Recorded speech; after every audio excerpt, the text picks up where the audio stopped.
உங்க முகத்தை கூட நோக்கி பார்ப்பதற்கு எங்களுக்கு தகுதி இல்லை, அருகதை இல்லை.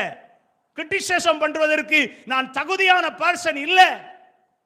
இன்னொரு மனுஷரை குற்றப்படுத்துறதுக்கு முன்னால முதலாவது பர்சனலா பார்க்கணும், நம்முடைய உள்ளான வாழ்க்கையை பார்க்கணும், நம்முடைய ஜீவியத்தை பார்க்கணும்.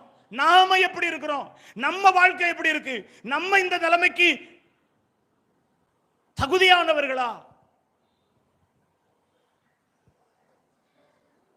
இந்த கல்லனுக்குள்ள ஏற்பட்ட மாற்றம் என்னன்னா, தன்னுடைய தவறை உணர்ந்தான். என்ன மாற்றம்? தன்னுடைய தவறை உணர்ந்தான். இரண்டாவது என்ன மாற்றம்? தன்னை தேவனுக்கு முன்பதாக ஒப்பு கொடுத்தான்.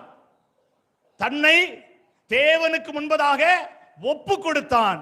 மூன்றாவது, உன்னதர் இயேசு கிறிஸ்து எங்க போகிறாரோ அங்க போக வேண்டும் என்று